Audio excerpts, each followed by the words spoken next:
마음껏 주님 찬양하며 예배하는 이 시간 될 수 있도록 우리 주님 도와주시옵소서. 근심 걱정 있는 식구들이 있습니까? 왜 두려워하느냐? 왜 무서워하느냐? 나는 너의 하나님이 됨이라. 아버지 하나님, 이 시간 친히 역사하여 주셔서 우리 성도들 심령의 참된 기쁨과 자유함과 참으로 희년을 맞은 이스라엘 백성들이 온 나라가 기뻐했던 것처럼 우리 성도들 이 시간 기쁨으로 주님 앞에 예배드리는 시간 되게 도와주시옵소서. 우리에게 귀한 또 찬양팀을 허락하시사 아버지 하나님 함께 찬양하며 주님 앞에 나아갈 수 있는 은혜 주심을 감사합니다. 온 성도들이 마음이 하나 되어 온전히 주님께만 드려지는 찬양될 줄 믿사오며 이 모든 말씀 예수님의 이름으로 기도드립니다. 아멘.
다 같이 마음을 모아서 하나님께서 오늘 예배를 통하여 선포하실 은혜의 말씀들을 잘 받을 수 있도록, 또한 우리가 가지고 온 기도의 제목들이 응답되어지는 귀한 예배 시간이 될 수 있도록 우리 다 같이 소리내어서 조용한 목소리로 기도하시겠습니다. 사랑이 많으신 아버지 하나님, 은혜를 감사합니다. 오늘도 돌아오실 저녁에 좋은 주의를 허락하시고 주인전으로 발걸음을 인도하시고 하나님께 저희 인생을 열어 찬양하며 기도할 수 있는 은혜의 시간을 허락하신 주님의 이름을 높여드립니다. 할렐루야. 아버지 하나님, 이 시간에 또한 하나님께서 예배로 주신 귀한 생명의 말씀을 받고자 합니다. 어떠한 은혜의 말씀, 어떤 축복의 말씀을 예배해 놓으셨는지요. 저희는 이 말씀을 마음에 받아 우리 삶의 현장 속에 지켜 준행하는 귀한 기쁨의 말씀이 될 수 있도록 인도하여 주시옵소서. 이전에 나올 때 저희들이 마음에 소원하는 기도 제목들 가지고 왔습니다. 하나님 앞에 드려지는 이 기도 제목들이 하나님 예정하신 방법과 절차에 따라 응답되어지는 귀한 예배 시간이 될 수 있도록 인도하여 주시옵시고, 이제는 참여하고 또 온라인으로 참여하는 모든 성도들에게 하나님의 귀한 은혜가 함께 하시길 바라고 원하며 예수님의 이름으로 기도합니다. 아멘.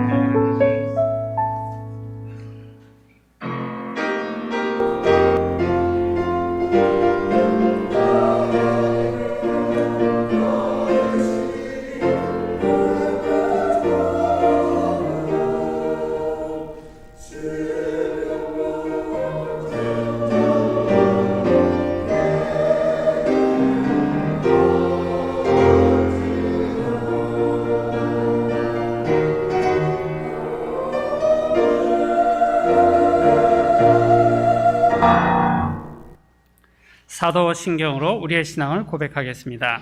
전능하사 천지를 만드신 하나님 아버지를 내가 믿사오며 그 외아들 우리 주 예수 그리스도를 믿사오니 이는 성령으로 잉태하사 동정녀 마리아에게 나시고 본디오 빌라도에게 고난을 받사 십자가에 못 박혀 죽으시고 장사한 지 사흘 만에 죽은 자 가운데서 다시 살아나시며 하늘에 오르사 전능하신 하나님 우편에 앉아 계시다가 저리로서 산자와 죽은 자를 심판하러 오시리라.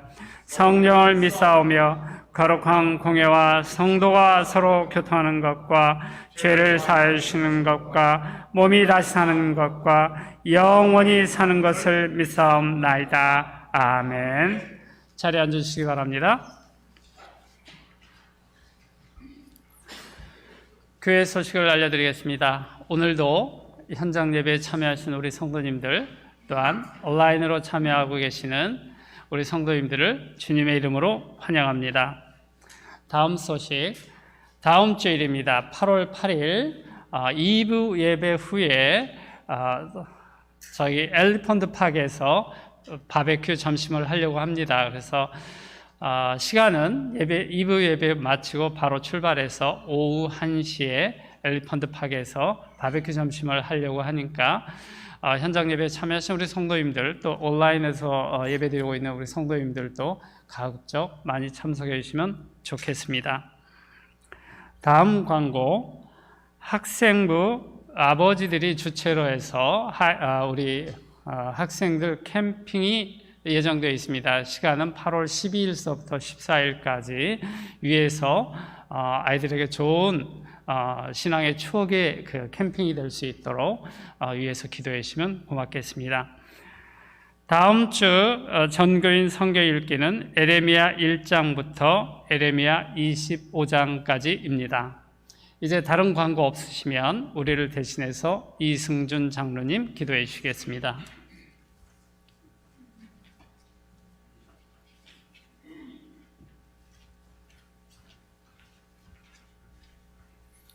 사랑의 하나님 아버지, 은혜를 감사드립니다. 어려운 시기 가운데서도 우리가 이렇게 하나님의 아들들이 되어서 하나님 앞에 나와 우리 주 예수 그리스도를 통하여 주시는 그 놀라운 죄사함과 하나님 아버지 아들이 되는 은혜, 그 은혜를 감사드리며 찬양 드릴 수 있게 하심을 감사드립니다. 우리의 삶을 통하여 늘 그 은혜를 표현하기를 원하지만 참으로 우리의 완악함과 우리의 옛 모습들이 하나님 앞에 늘 부끄러운 모습들을 많이 보이게 됩니다. 용서하여 주시고, 참으로 우리의 소원은 우리 주 예수 그리스도를 닮아서 순간순간마다 하나님의 은혜를 보여드리고 나타내고 하나님께 영광을 올려드리는 삶을 통하여 귀하게 사용되어지기를 원합니다. 우리들의 이 작은 기도를 들어 응답하여 주시고 우리 삶을 통하여 빛을 발할 수 있도록 인도하여 주시옵소서. 오늘도 우리 참교회를 이곳에 세우신 주님의 뜻이 있는 줄 우리가 압니다. 하나님이 이 교회를 통하여 많은 불쌍한 영혼들, 참으로 지치고 힘든 영혼들, 병든 영혼들이 이 교회에 나와 하나님을 만나며 치료되어져서 참으로 새로워지는 역사들이 충만하게 일어나는 귀한 교회가 될 수 있도록 인도하여 주시고, 참으로 이 시대에 참교회 이름대로 참이 되는 교회가 되어서 많은 성도들을 깨우고 많은 교회들에게 선한 영향력을 끼치는 귀한 교회로 사용되어지게 하여 주시옵소서. 하나님, 참으로 많은 어려움 속에 살아가는 우리 어르신들, 특별히 건강을 지켜주셔서 하나님 아버지 품에 안길 때까지 은혜와 평강을 마음껏 누리며 살아갈 수 있도록 도와주시고, 참으로 여러 가지 사정으로 주님 앞에 간절히 기도하고 부르짖는 영혼들이 있습니다. 그들의 기도가 참으로 주님의 사랑을 체험하는 시간이 되고 주님을 만나는 시간이 되어지는, 화가 복이 되는 놀라운 역사가 일어날 수 있도록 은혜를 베풀어 주시옵소서. 그들의 눈물을 닦아 주시옵소서. 하나님, 이 세상 참으로 많은 영혼들이 하나님의 사랑을 모르고 우리 주 예수 그리스도를 모르고 살아가고 있습니다. 하나님, 성령이여 역사하시고 일하셔서 이 온 세계의 많은 영혼들이 우리들 마음을 겸손하게 하여 오직 주님만이 우리 삶의 주님을 고백하며 하나님 품에 안길 수 있도록 인도하시고 역사하여 주시옵소서. 우리 북한 땅에도 수많은 영혼들을 긍휼히 여기사 하나님의 은혜 자리로 나올 수 있는 길을 열어 주시옵소서. 하나님, 온 세상을 긍휼히 여기시고 참으로 하나님 품에 안기지 못한 영혼들이 없도록 주님 일하시고 우리 교회들을 사용하시고 은혜를 베푸사 수많은 영혼들이 주님에게 돌아올 수 있도록 은혜를 내려주시옵소서. 우리 담임 목사님, 문덕현 목사님을 늘 지켜주시고 건강을 지켜주시고 참으로 귀한 동역자들을 붙여주셔서 하나님의 일을 감당할 때 부족함 없도록 힘들지 않도록 늘 지켜주시며 하나님의 뜻이 무엇인지를 잘 분별하여 그 뜻을 이뤄나가게 부족함 없는 귀한 사자로 세워주시옵소서. 이 교회 또한 필요한 것들도 채워주시고 재정도 넉넉히 채워주셔서 부족함 없이 주님의 일을 감당할 수 있도록 은혜를 베풀어 주시옵소서. 또한 많은 주여 선교사역을 감당하는 우리 교회가 되길 원합니다. 하나님, 그 일을 감당할 수 있는 능력과 또한 사람들을 붙여주시며 함께 그 일을 위하여 애쓰며 달려갈 수 있도록 도와주시옵소서. 또한 우리 교회 여러 기관들이 있습니다. 우리 영어 사역도 주님 은혜를 베푸사 그 사역자들이 하나가 되어져서 달려갈 길을 잘 달려갈 수 있게 도와주시고 한 걸음 한 걸음 든든하게 세워지는 우리 영어 사역이 되어서 또한 이 지역사회에 귀한 영향력을 끼치며 또한 많은 영혼들을 함께 품으며 달려갈 수 있는 사역이 될 수 있도록 은혜를 베풀어 주시고 우리 자녀들 또한 하나님께서 귀하게 눈동자같이 지켜주셔서 세상의 어리석음에 빠지지 않게 하시고 하나님이 주시는 꿈을 꾸며 그 꿈을 향하여 달려가 하나님의 손에 붙들림 받아 귀하게 사용되어질 수 있도록 인도하여 주시옵소서. 오늘도 또한 목사님을 통하여 하나님의 말씀을 듣습니다. 우리 삶이 이 모양 저 모양은 다르지만 하나님의 말씀 안에서 우리가 누구인지를 깨달으며 어떻게 살아가야 되는지를 깨닫게 됨을 고백합니다. 오늘도 말씀 속에서 우리 개개인에게 필요한, 우리 교회에 필요한 말씀을 허락하여 주시고 우리의 귀가 열려서 그 말씀이 들려지며 그 말씀대로 하루하루를 살아 하나님께 영광 올려드리는 우리 모두가 될 수 있도록 은혜를 베풀어 주시옵소서. 하나님 감사드립니다. 이 예배를 받아주시며 우리 안에 역사하심을 감사드립니다. 또 우리의 기도를 들어 응답하실 줄 믿습니다. 이 모든 말씀 우리 주 예수 그리스도의 이름으로 기도드리옵나이다. 아멘.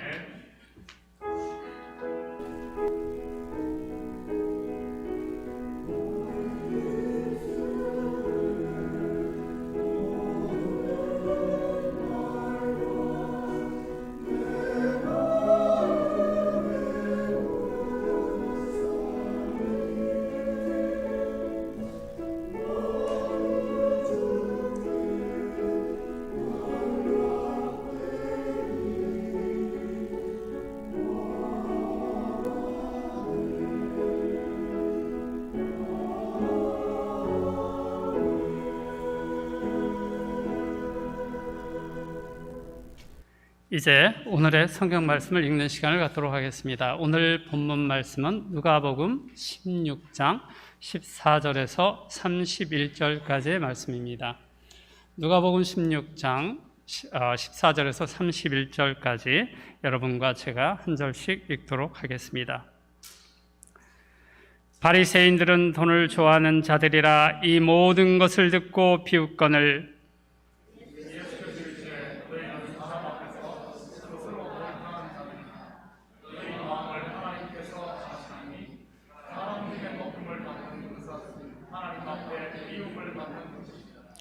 율법과 선지자는 요한의 때까지요 그 후부터는 하나님 나라의 복음이 전파되어 사람마다 그리로 침입하느니라.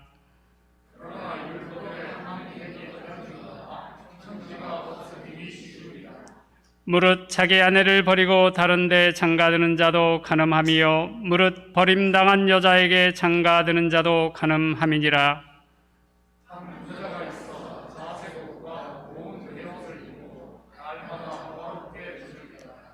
그런데 나사로라 이름하는 한 거지가 헌데 투성이로 그의 대문 앞에 버려진 채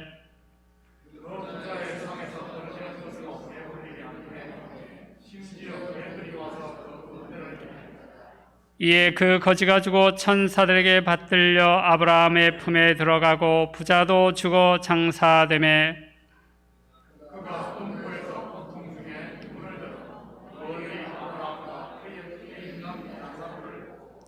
불러 이르되 아버지 아브라함이여 나를 긍휼히 여기사 나사로를 보내어 그 손가락 끝에 물을 찍어 내 혀를 서늘하게 하소서. 내가 이 불꽃 가운데서 괴로워하나이다.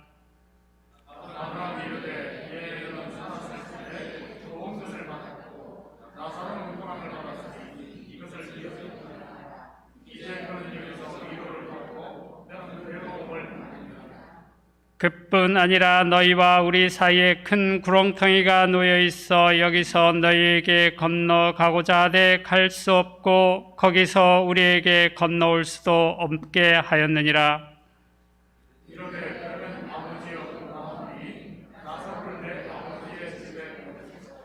내 형제 다섯이 있으니 그들에게 증언하게 하여 그들로 이 고통받는 곳에 오지 않게 하소서.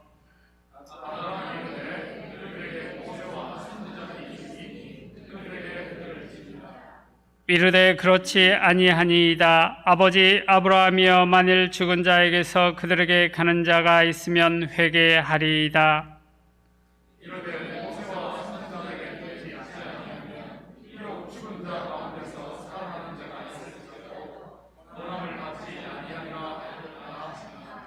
아멘. 이제 성가대의 찬양이 있겠습니다.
자, 우리 시간 들으신 예물 위해 기도드립니다.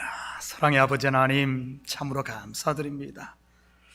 지난 한 주간도 주님, 우리 성도들 주께서 날개 품 안에 온전히 품어주시고 이 험한 인생길 가운데서도 주께서 눈동자와 같이 보호하여 주셔서 여기까지 우리를 인도하시니 참으로 감사드립니다.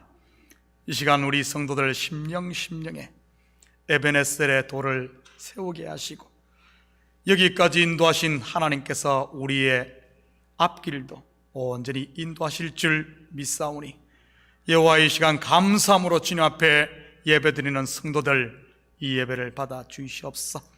주님 앞에 나오며 우리의 마음을 담고 정성을 담은 예물을 올려드립니다. 11조로 드립니다. 감사 예물로 드립니다. 주일 예물, 성교 예물로 드립니다. 이 들어진 손길마다 복되게 하시고 이 예물마다 주님 영혼을 살리는 귀하고 복된 예물 되게 도와주시옵소서. 우리의 마음을 아버지 하나님 땅에만 둘 것이 아니라 아버지 하나님 하늘 소망을 두고 나아가는 저희들 되게 하시고 우리 성도들 가정마다 복되게 하사 그리스도의 사랑이 충만하게 차고 흘러넘침으로 말미암아 이 어려움의 때를 기쁨으로 감사함으로 승리하며 나가게 도와주시옵소서. 사업처마다 복되게 하사 정령코 이 어려움을 잘 극복하고 기업을 든든하게 세우게 하시고 또한 우리 자녀들 앞길을 활짝 열어 주시옵소서.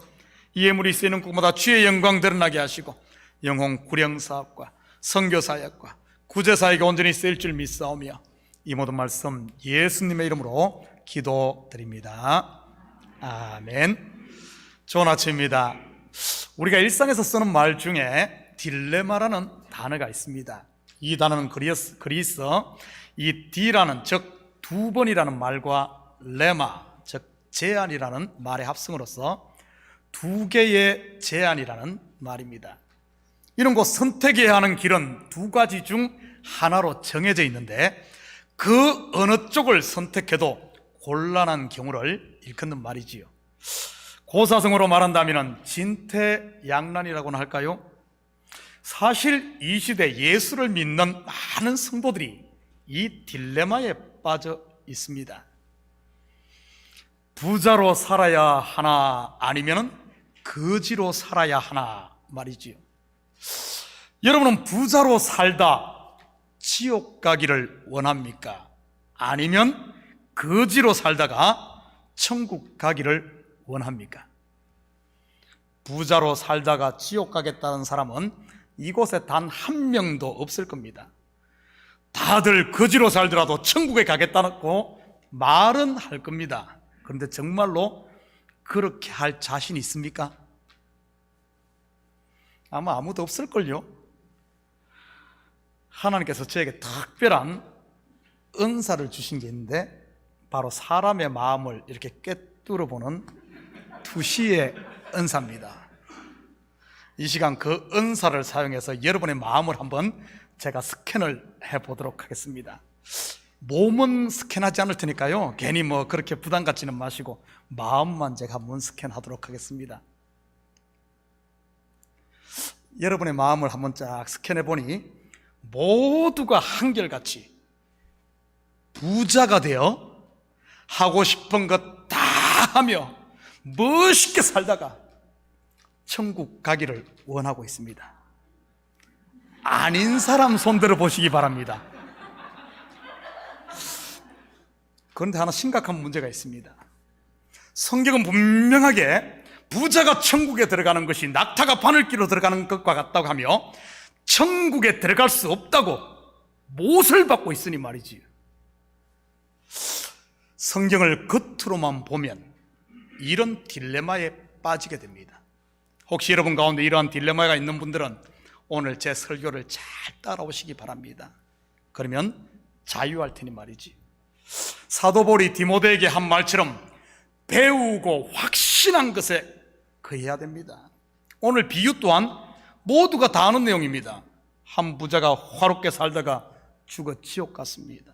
그 부자의 집 대문에서 구걸하던 거지 나사로도 죽어 아브라함 품에 안기게 되지요. 죽은 부자가 지옥에서 괴로운 물 한 방울을 나사로에게 구하지만 얻지 못합니다. 그때서야 부자가 후회하며 자기 형제 5은 지옥에 오지 않도록 나사로를 보내달라고 요청합니다. 그때 아브라함이 말하기를 모세와 선지자들에게 듣지 않으면 죽은 자가 살아나는 표적을 봐도 안 된다고 하지요. 그러니 재산 다 팔아 교회에다 헌금하고 목사님 집도 사드리고 차도 사드리고 너는 거지로 살아라.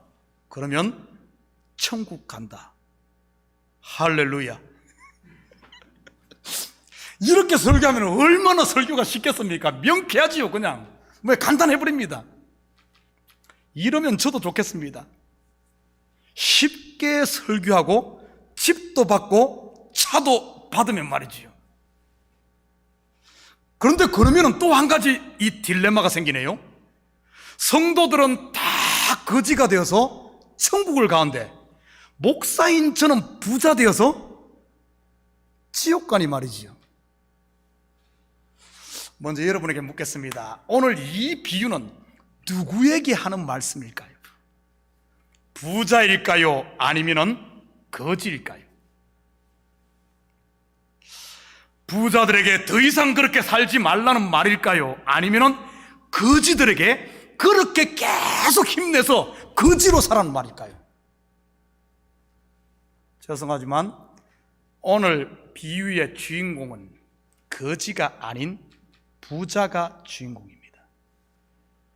부자의 결국을 보여줌으로 그를 구원하고자 하는 영생으로의 초청 말이지. 예수님은 심판하러 오신 분이 아닌 구원하러 오신 분입니다. 요한복음 12장 47절 48절입니다. 사람이 내 말을 듣고 지키지 아니할지라도 내가 그를 심판하지 아니하노라. 내가 온 것은 세상을 심판하려 함이 아니요 세상을 구원하려 함이로다. 나를 저버리고 내 말을 받지 아니하는 자를 심판하리가 있으니 곧 내가 한 그 말이 마지막 날에 그를 심판하리라. 그렇다면 오늘 비유의 이 부자는 누구일까요? 먼저 이 비유가 베풀어진 이 배경을 한번 살펴보십시다. 14절 15절입니다. 바리새인들은 돈을 좋아하는 자들이라. 이 모든 것을 듣고 비유권을 예수께서 이르시되 너희는 사람 앞에서 스스로 옳다는 자들이나 너희 마음을 하나님께서 아시나니 사람 중에 높임을 받는 그것은 하나님 앞에 미움을 받는 것이니라. 여러분, 바리새인들의 비유성이 오늘 부자와 거지 비유의 출발점입니다. 그렇다면 왜 이들이 예수님을 비웃었을까요? 바리새인들이요. 우리가 지난주 공부한 예수님이 전한 복음 때문입니다. 뭐였지요? 불의의 제물로 친구를 사귀라. 어떤 의미라고 했습니까? 그때껏 곧 율법을 통해 죄가 드러났으면 나무 뒤에 더 이상 숨지 말고 친구 되시는 예수님 앞에 나와 죄사함을 받고 그분을 영접하라는 이런 말이지요. 그러면서 하나님과 재물을 겸하여 섬길 수 없다고 했습니다. 쉽게 말해 해가 중천에 떴는데도 이불 속에 뒹굴고 있으면 이불을 걷어버리겠다는 뜻이지요. 빛 대신 예수님이 오셨으면 이제는 율법의 이불 걷어버리고 나와야 되는데 여전히 이불 속에 있으니 하나님께서 그 걷어버리겠다는 뜻입니다. 그러면 어떻게 될까요? 벗은 몸으로 잠자다가 벗은 몸에 이불 걷어버리면 다 드러나죠. 지금 바리새인들의 모습입니다. 이렇게 예수님께서 그들의 정곡을 찌르자 이들이 비웃습니다. 바리새인들은 돈을 좋아하는 자라고 하네요. 그들이 좋아한 돈이 우리가 생각하는 머니를 말하는 것일까요? 성경을 겉으로 보면 그렇지요. 이렇게 겉으로만 성경을 보다 보니까 딜레마에 빠지는 겁니다.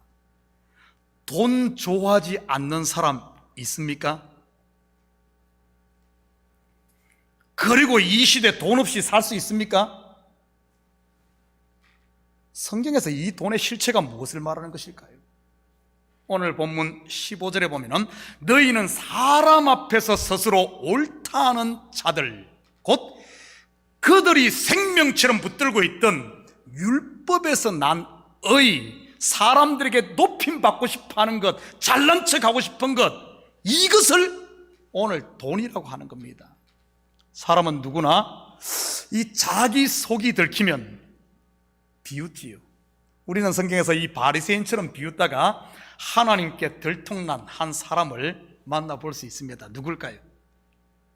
비웃다가 들통난 사람. 저는 아닌데요. 바로 아브라함의 아내 사라입니다. 한번 볼까요? 창세기 18장 12절입니다. 사라가 속으로 웃고 이르되 내가 노쇠하였고 내 주인도 늙었으니 내게 무슨 즐거움이 있으리요. 내년 이맘때에 네 아내 사라가 아들을 낳으리라. 하나님께서 아브라함에게 말하는 것을 사라가 문 뒤에서 탁 엿듣습니다. 그리고 속에서 비웃습니다. 그렇다면 왜 사라가 비웃었을까요? 바로 오늘 본문의 바리새인들처럼 이 그 사람의 율법의 상식에 자기 생각에 매여 있었기 때문입니다. 그러니까 99세 된 할아버지가 89세 된 할머니 경수가 끊어진 이런 상태에서 뭔 애를 놓는다, 그러니까 비웃는 겁니다. 바로 자기 상식에 갇혀 있었지. 이렇게 비웃던 사라를 하나님께서 어떻게 하십니까? 창세기 21장 6절입니다. 사라가 이르되 하나님이 나를 웃게 하시니 듣는 자가 다 나와 함께 웃으리로다. 그에게 아들 이삭을 주심으로 그녀의 비웃음을 웃음으로 바꾸겠습니다. 오늘 본문은 바로 이 바리새인의 비웃음을 웃음으로 바꾸기 위한 이런 비유요 이야기입니다. 사례를 사라로, 아브람을 아브라함으로 말이지요. 바로 율법에 매여 종살이하는 바리새인들을 이제는 불러내요. 거기서 끄집어내요. 아들 만드는 이야기입니다. 우리가 성경을 너무 협소하게 한쪽만 보는 경향이 있지요. 죄인들과 병자들을 구원하는 것을 통해 죄인인 나를 구원하는 것 말입니다. 그러면서 예수님과 대적관계에 있던 바리새인들과 서기관이나 이런 사람들은 아주 우리를 어떻게 보면 터부시하며 교회에서 잘난 척하는 사람이나 아니면 이런 쪽으로만 취급하는 경향이 있습니다. 만약 그런다면 왜 성경의 사복음서에 절반 가까이를 할애해서 예수님이 바리새인들과 서기관, 이 율법주의자들과 논쟁하는 이야기를 그렇게 많이 다룬 것일까요? 2000년 전에 유대 땅에 있었던 그 바리새인들만 얘기한다면 왜 이렇게 성경의 절반을 할애해서 그 이야기를 다루겠습니까? 여러분, 바리새인은 그 이야기하는 게 아닙니다. 그 사람에 매여 있고 내 생각에 매여 있는 이 바리새인은 지금 우리 속에 있는 절반을 차지하고 있는 육신의 생각, 나라는 옛 자, 이것을 성경에서는 바리새인이라고 하는 겁니다. 예수님께서 죄인, 세리, 창기, 그리고 병자들은 이유도 없이 예수님께 직접 찾아가셔서 그들을 치료하고 구원해냅니다. 그런데 바리새인들, 서기관은 어떻습니까? 그들과 논쟁을 하며 그들의 실체를 폭로하고 그들의 자존심을 짓밟아버리고 그들이 자랑하던 율법의 의를 산산조각 내버립니다. 왜 그렇게 하시는 것일까요? 그래야만 그들을 그곳에서 끄집어낼 수 있기 때문에. 다시 말해 우리 속에 있는 이 육신의 생각은 그냥 되는 게 아닙니다. 말씀 앞에 끊임없이 산산조각 나야만 우리가 옛사람의 것을 벗어버리고 은혜 아래 믿음 아래로 갈 수 있기 때문에 그냥 되는 게 아닙니다. 그래서 하나님께서 박살을 내는 겁니다. 이 바리새인들에 대해서. 그 말은 뭔가 하면 내 속에 있는 육신의 생각들을 그렇게 깨뜨린다는 말이지요.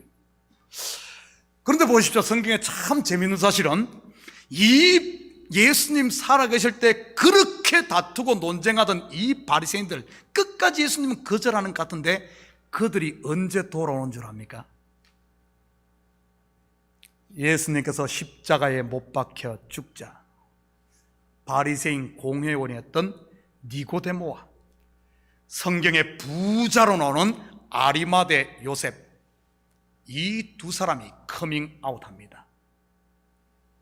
그리고 바리새인 중에 바리새인이었던 사울이 돌아와 사도 바울이 됩니다. 무엇을 말하는 겁니까? 바로 내 속에 있는 바리새인 이 부자가 우리가 이 땅에 살면서 광야와 같은 이 땅을 살면서 끊임없이 하나님 앞에 깨지고 깨져서 결국에는 우리의 영이 새롭게 부자에서 거지로 아브라함 품에 안길 것을 이렇게 보여주는 것이죠. 비웃음을 웃음으로 바꾸는 겁니다. 자, 오늘 본문 비유를 다시 한 번 더 보십시다. 우리 19절 20절 같이 봅니다. 한 부자가 있어 자색 옷과 고운 베옷을 입고 날마다 호롭게 즐기더라. 그런데 나사로라 이름을 한 거지가 헌데투성이로 그의 대문 앞에 버려진 채. 여러분, 오늘 본문 이게 결코 만만한 본문이 아닙니다.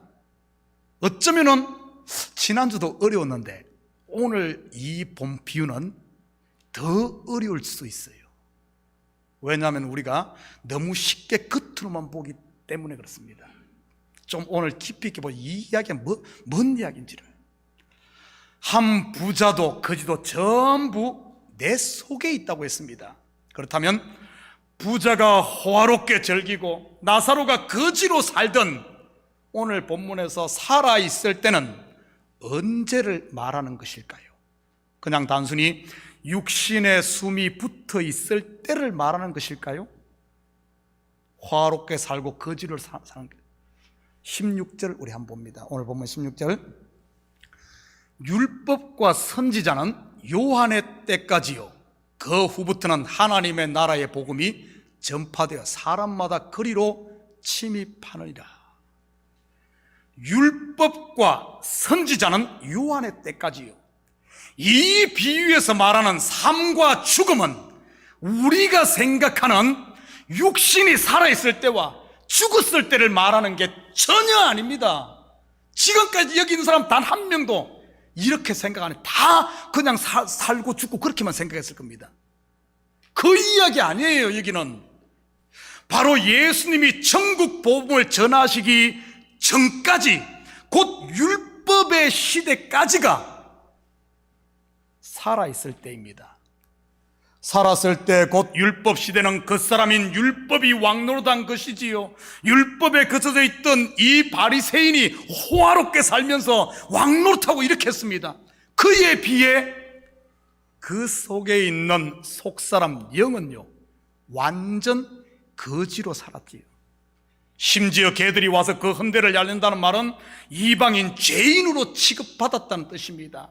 예수님 오시기 전까지는 전부 우리 사람들이 다 죄인 취급받고 그렇게 살았어요. 그리고 율법에 젖어 있는 이 사람들은 자기들이 왕으로 살고요.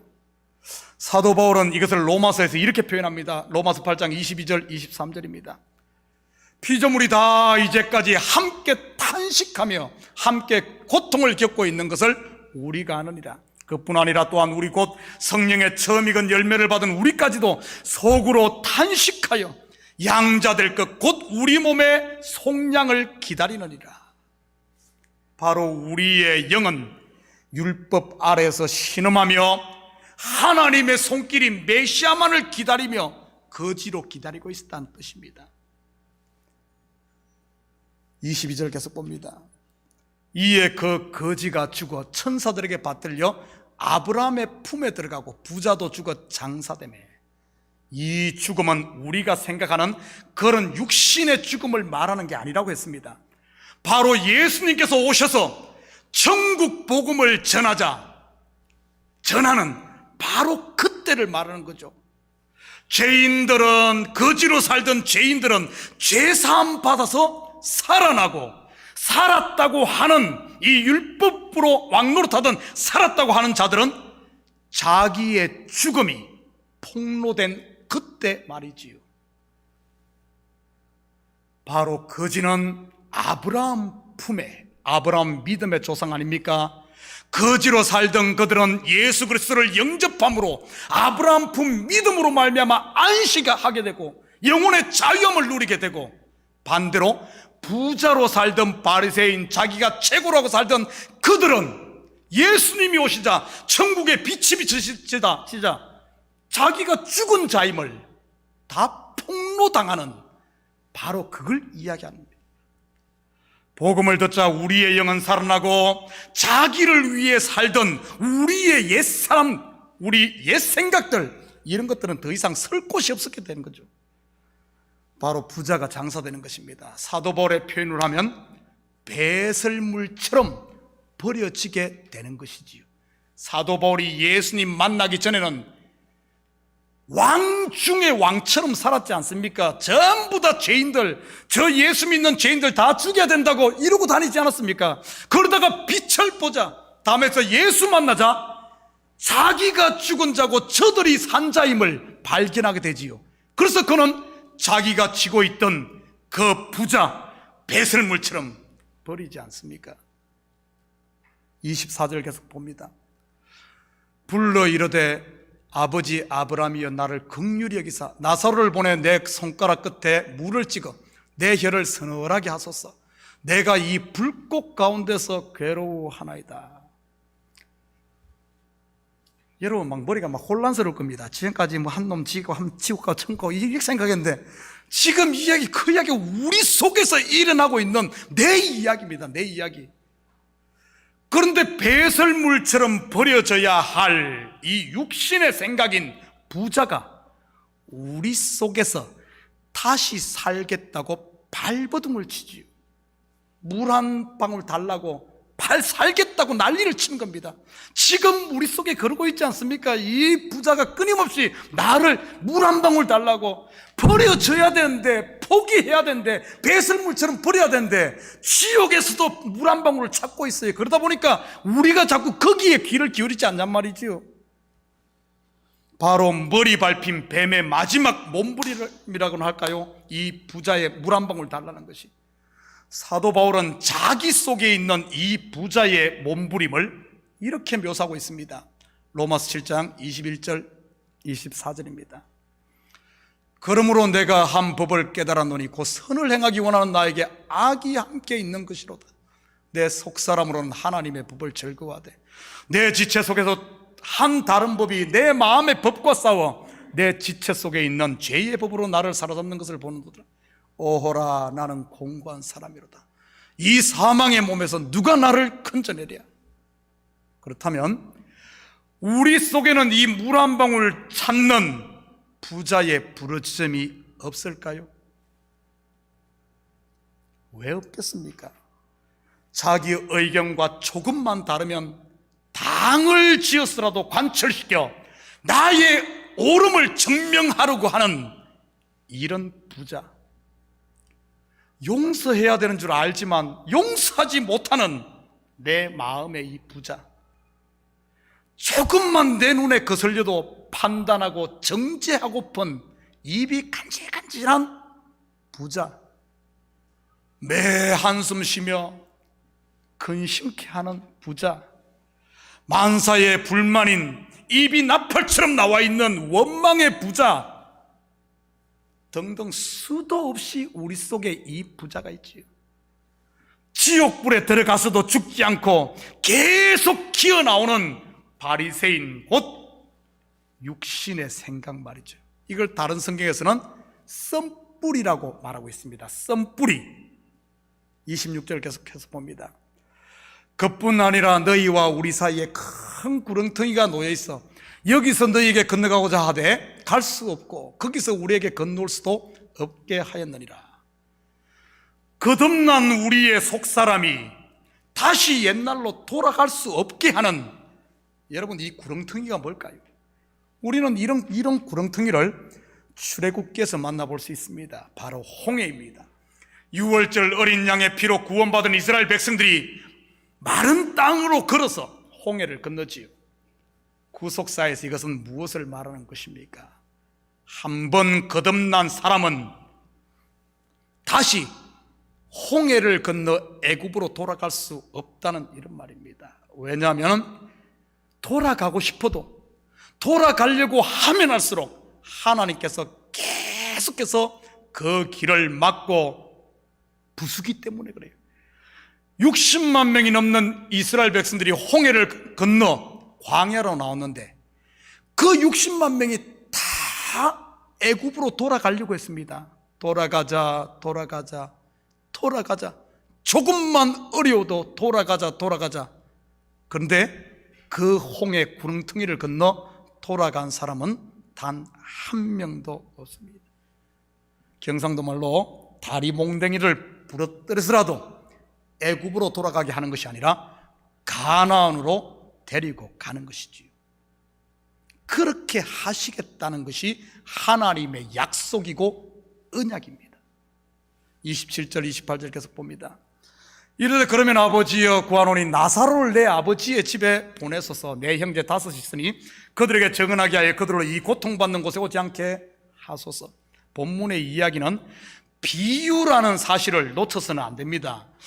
비유를 실제와 혼돈하다 보면 비유를 베푼 의도와는 전혀 다른 그냥 삼천포로 가고 못 돌아오죠. 실제적으로 그렇게들 많이 성경을 오해하고 있습니다. 거지가 죽어 아브라함 품에 있다는 것 때문에 연옥설이 나오기도 하지 않습니까? 저쪽에서요. 무슨 천국과 지옥의 중간 단계가 있어가지고 살아있는 사람이 헌금 많이 하면은 중간에 그 연옥에 있는 사람이 천국 간다는 이런 뻘소리들이 왜 나오는가 하면은 비유인지 실제인지 꿈인지 생신지 그걸 모르니까 그런 거예요. 그걸 모르니까. 그때 부자가 아브라함에게 죽은 나사로를 아버지 집에 보내달라고 요청을 합니다. 왜냐하면 부자의 아버지 집에 형제 다섯인데 그들이 이곳에 오지 않게 해달라고 말이지요. 이 다섯 형제, 부자의 다섯 형제가 누구겠어요? 그 바리새인들, 우리 속에 있는 그 옛 생각들, 바리새적인 부자가 되고 싶은 이런 것들, 그걸 말하는 겁니다. 그 사람을 말하지요. 29절 30절입니다. 아브라함이 이르되 그들에게 모세와 선지자들이 있으니 그들에게 들을지니라. 이르되 그렇지 아니하니이다. 아버지 아브라함이여, 만일 죽은 자에게서 그들에게 가는 자가 있으면 회개하리이다. 우리 속에도 신앙생활을 이 부자처럼 생각하고 있는 분은 없습니까? 죽은 자가 살아나면은 뭔지 표적, 기적을 보면은 뭔가 될 것이라는 이런 거 말이지. 죽은 자가 가면 회개하리이다. 이 병만 나서면은 내가 예수님 잘 믿을 것 같은 내 속에서 그런 유혹 없습니까? 우리 아들 대학만 합격하면 뭐든지 하겠다고 내 믿음이 하늘 같을 것이라고 생각하는 것들, 이번 사업에 대박만 나면 내가 10에 3조를 드리겠다는 이런, 네가 하나님의 아들이거든 십자가에서 내려와봐, 그러면 내가 믿을게. 어디서 많이 들어본 말 아니에요? 여러분 속에도 이런 육신의 생각들이 여러분들에게 외치고 있지 않습니까? 그리고 나도 모르게 이런 소리에 귀가 솔깃하지요. 여러분, 이런 기적, 표적 찾고 있는 사람들 믿음 굉장히 좋은 것 같은데 알고 보면 그 속에 그걸 요구하는 그런 걸 추구하는 게 뭔 줄 압니까? 이 부자 생각이란 거죠. 옛 생각, 육신의 생각, 그 사람 내 욕망의 소리입니다. 내 욕망의 소리. 그거 믿음 좋은 것도 아닙니다. 그 욕망의 소리라니까요. 여러분, 기적이 베풀어지면 정말 뭔가 믿을까요? 과연 그럴까요? 오늘 비유에서 거듭난 속사람인 거지의 이름이 뭐죠? 나사로. 이 같은 이름을 가진 또 한 사람이 성경에 나오죠. 바로 마르다, 마리아의 오라비 나사로입니다. 똑같은 이름입니다. 이 비유에 쓴 이름, 예수님께서 왜 거지의 이름을 밝힌 줄 압니까? 의 뜻이 있어요. 그 나사로와 이 나사로를 지금 같이 묶는 겁니다. 그 또한 죽었다가 살아난 사람이죠. 나사로. 나사로라는 이름은 엘라자르라는 한데 하나님이 돕는 자라는 뜻입니다. 나사로가 죽었다가 살아났을 때 어떤 일이 일어납니까? 바리새인들과 서기관들이 회개하고 죽게 돌아왔을까요? 요한복음 11장 47절입니다. 이에 대제사장들과 바리새인들이 공회를 모으고 이르되 이 사람이 많은 표적을 행하니 우리가 어떻게 하겠느냐. 한 절 더 봅니다. 53절입니다. 이 날부터는 그들이 예수를 죽이려고 모의하니라. 언제요? 나사로가 살아난 그날. 나사로가 살아난 것을 보면 볼수록 그들의 마음은 더 예수를 죽이는 겁니다. 여러분 기억하십시오.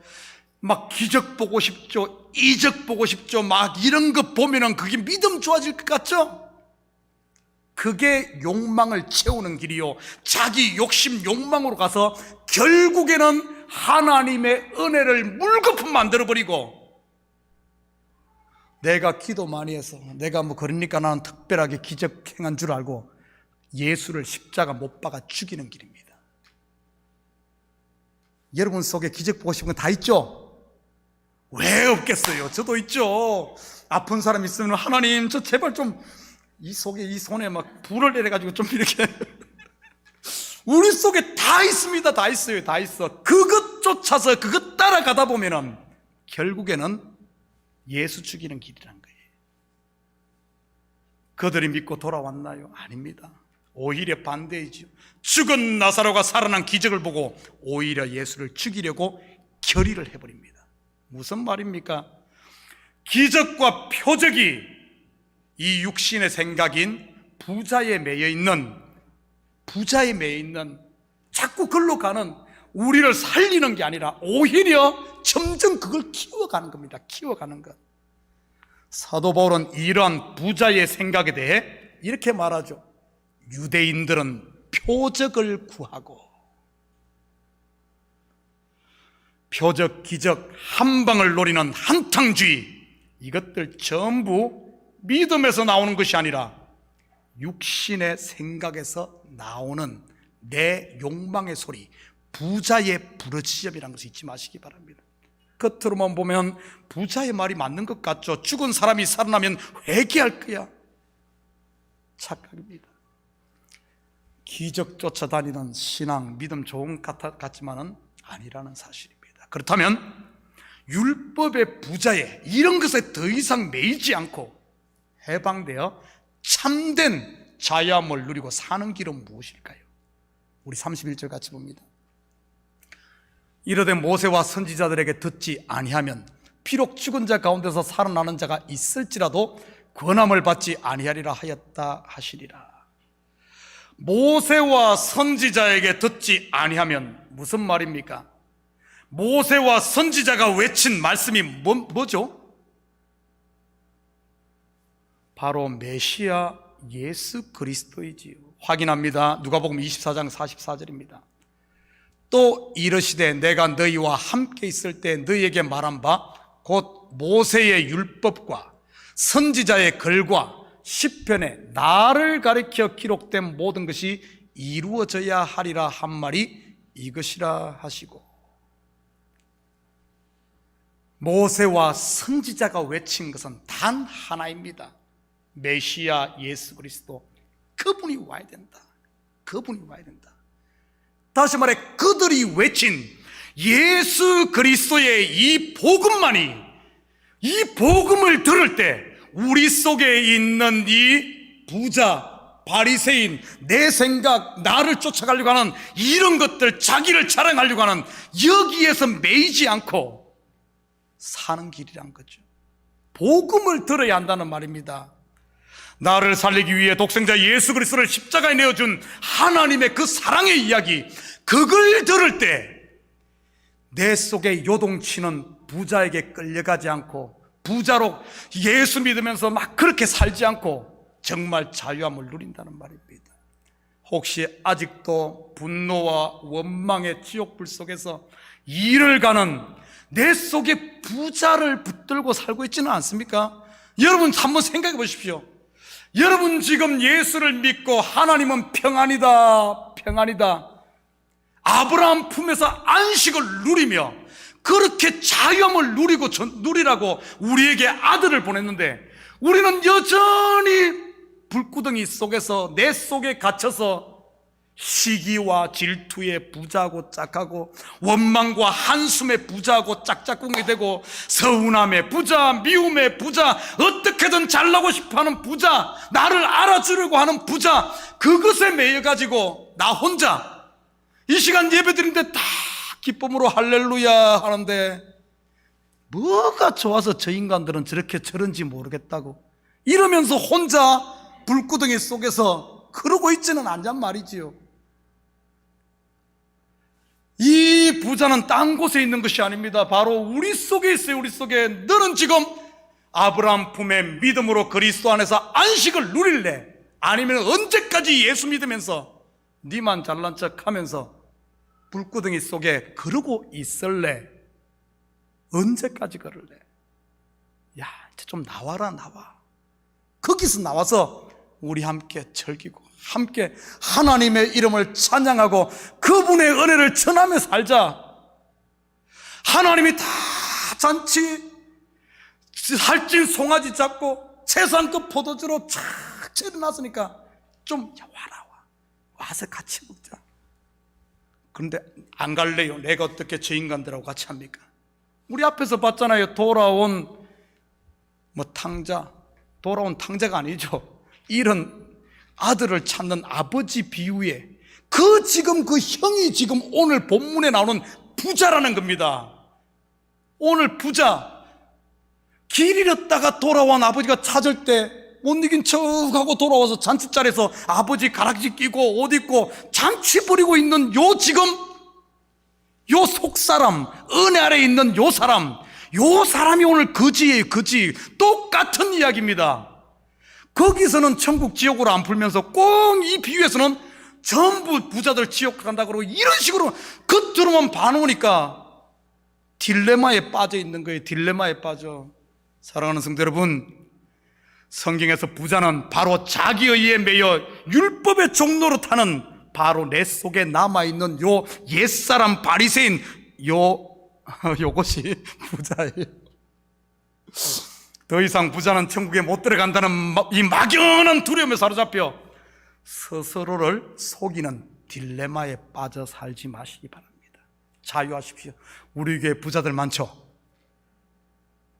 나보다 더 잘 살면은 부자야. 은행 어카운트에 그 밸런스가 3,000불 넘게 있는 사람들은 다 부자예요. 우리 다 부자입니다. 부자. 우리 참교회 성도들은 그 누구보다도 열심히 땀 흘리고 일하십시오. 부자 되면 지옥 간다 그러니까 빈둥빈둥 놀면서 그런 씨잘뜸 그러지 말고요. 그래서 사업도 성공시켜 부자 되시고, 열심히 우리 학생들은 공부해서 부자 되시고, 다들 부자가 되십시오. 그렇다고 다 부자 되고 또 혼자만 드시고 그러지 마시고요. 교회도 헌금도 하고 선교도 하고 구제도 하시고 또 생각날 때 저 밥도 사주시고 이러면 얼마나 좋아요. 그렇지만 하나님의 은혜를 거부하고 스스로의 의로 바벨탑을 쌓고 싶어하는 바리새인 부자가 속에서 올라오거든. 저 사람보다 내가 낫다는 높이고 싶은 요런 부자가 올라오거든. 누구의 허물이 보인다고 입이 간질간질하고 정지하고 싶은 부자가 올라오거든. 여러분, 그거에 대해서는 타협하지 말고 혼자 근심하며 걱정하며 머리 싸매며 혼자 그러지 말고 십자가 앞에 엎드리시기를 주님을 부탁드립니다. 십자가 앞에 엎드려 다시 그 복음을 들어야 돼. 다시 복음. 모세와 선지자들로부터 오는 그 예수 그리스도, 나를 위해 십자가 지신 그 은혜, 죄인 중에 괴수였던 나를 값을 주고 산 그 은혜, 다시 들음으로 말미암아 이런 속에서 있는 율법의 부자, 여기에 사는 것이 아니라 그 은혜 아래 거지로 머무를 때 자유한 겁니다. 안식하는 겁니다. 평강하는 겁니다.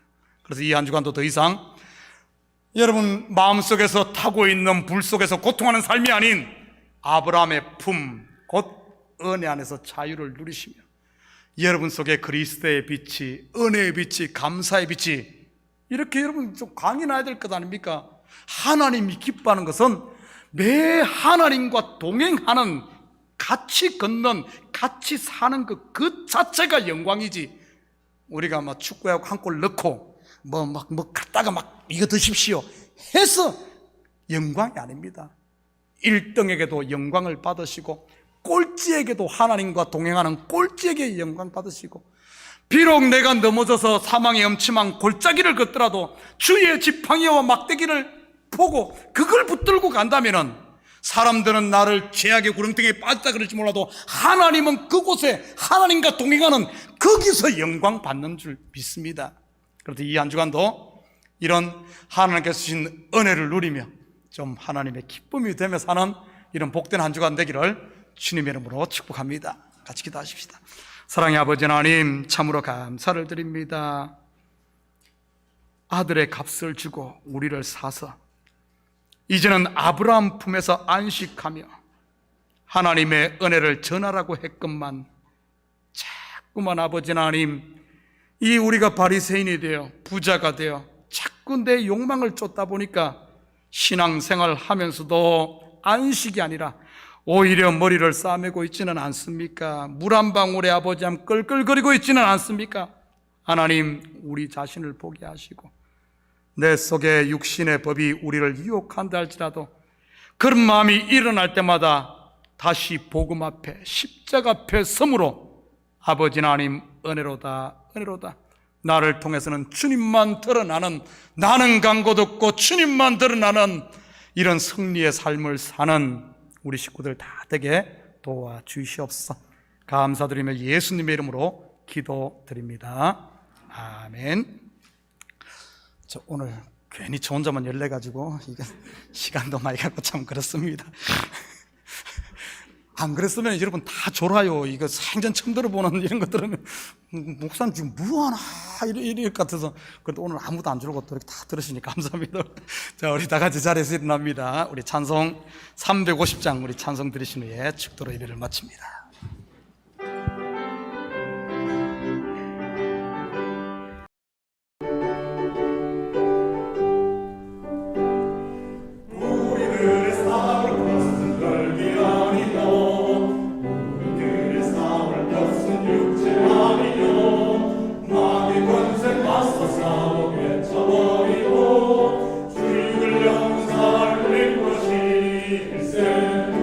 날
이제는 우리 주 예수 그리스도의 은혜와 하나님 아버지의 무한대하신 사랑하심과 성령님의 감화와 감동, 충만 역사, 위로하심이 이 한 주간도 피로 값주고 산 아버지 하나님, 참으로 우리 속에 있는 아버지의 생명 속 사람이 더 이상 그 사람에 눌려 참으로 하나님께서 주신 이 자유를 누리지 못하고 매여 사는, 참으로 그곳에서 이제는 더 이상 끌려가지 않고 주님의 은혜를 누리고 자유하며 이 받은 복들을 세상 가운데 증거하며 흘려보내며 살기를 원하는 사랑하는 성도들 머리 위와 저들 가정에와 사업 위에, 그리고 고국에 두고 온 부모 형제들 머리 위에 이제로부터 영원토록 함께 있을지어다.